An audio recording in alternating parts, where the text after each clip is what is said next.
Okey, baik, kita jumpa kembali semua. Semoga sihat. Okey, tadi ada aku hantar dalam Telegram. Aku ada cakap siapa nak sell boleh sell dan hold. Ini untuk currency ya, currency. Gold memang tak ada pergi lah. Gold memang sideway memanjang lah. Memang dia menguji kita dan berfikir gold. So aku cuba GBP USD dengan Euro USD. So why kenapa aku masuk dekat sini kalau kau tengok betul-betul sini, sebab dia bila aku terperasan, aku cakap alamak terlepas masuk.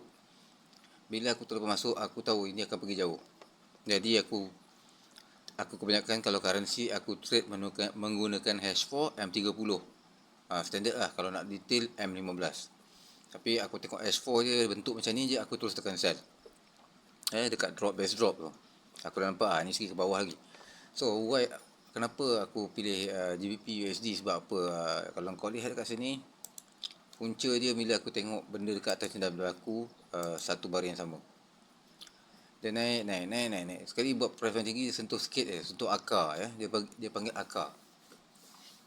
So aku fikir dia akan turun dan naik sebenarnya. Bila aku nampak macam ni, dia nampak R1, R2 dah berlaku, so aku ready sebab penurunan ni memang tak lama, tapi dia akan lebih lanjut lagi. Kemungkinan besar. Cuma yang aku masuk, bila aku fokus dekat sini lah, ruang ni aku fokus aku fokus kat sini. Apa yang dia dah buat. So kau kena buka H1. H1 baru kau nampak di sini berlakunya Bila kau nampak ada R1, R2 dalam ni, lebih kurang lah. Aku tak katalah dia sama baris, tapi dia lebih kurang R1, R2. Walaupun dia ada shadow sikit, aku panggil dia fake out juga R1, R2 Bila dah ada R1, R2, dia naik ke atas dan dia ambil liquidity, di mana ramai orang letak stop loss kat kawasan ni. So dia dah masuk zone lah. Sebenarnya dia dah masuk zone. Bila dia masuk zone, dia terjun.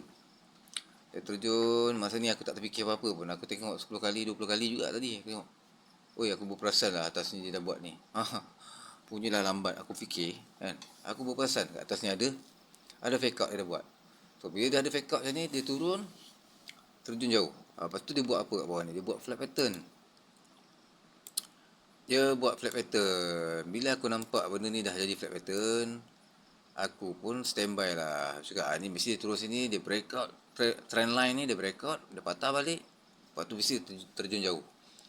Bila aku tekan dengan penuh kesabaran, detail, sabar kan, sabar-sabar, aku ingat dia nak naik atas balik, tak adalah kan. Aku terfikir macam tu lah kan, menguji minda kita lah, psikologi. So dia naik balik dan tiba-tiba dia terjun macam air terjun. Bila aku buka S4, aku nampak dia dah sampai sini. So kat mana TP yang sesuai? Banyak nak TP sesuai kat sini pun boleh TP sebenarnya.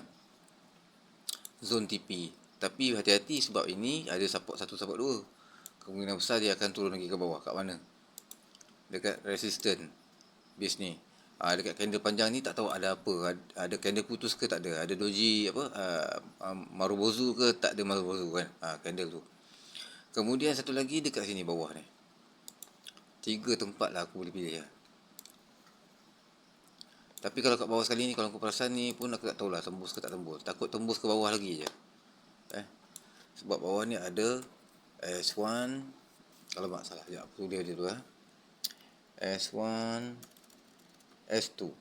So kena jaga-jaga. Ni sebab support 1, support 2 dah ada dalam ni.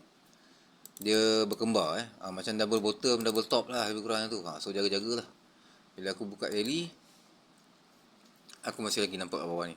So kalau dah dia turun, dia nak pergi jauh, dia boleh sampai sini. Kalau jauh final kat sini dia boleh pergi. Final kat sini. Sebab ini yang last paling dekat lah. Tapi paling dekat pun tak dekat pun jauh jugalah. Kau kena tunggu juga berhari-hari lah benda ni. Kalau main swing macam tu lah. Tapi aku tak sanggup nak tunggu hari. Besok je aku dah close. Kalau aku tengok besok dia jalan ke bawah lagi, aku biar dulu sampai kawasan zone yang aku tanda kat bawah ni. Sama ada dia resistant ni ke ataupun dekat atas tu. Itu je. Yang ni kejap lagi sampai dah ni. Tak apa, aku padam yang ni dulu. Seronok bila kau tengok macam ni, kau jadi seronok, happy Aku punya modal putih kecil je, aku cuba grow balik. Sebab kena dekat gold lah. Gold main sideway banyak sangat. Aku tengok EU pula, Euro USD pula. Kat mana? Euro USD aku ambil bawah ni tak TP kat bawah Sebab kalau dia memang nampak pergerakan dia slow, tapi sebenarnya dalam slow tu dia maintain tu, slow and steady. Dia nak pergi ke SL pun susah, memang susah lah sebab pergerakan dia kecil kan. 30 pip, 15 pip, kecil sangat dia punya pergerakan dia. Sebab currency, dia bukan macam gold, tak sama. So bila tak sama, kau kena buka dalam time frame H4 lah, main H4 lah. Tengok kat H4 kau tahu jalan dia. Okay.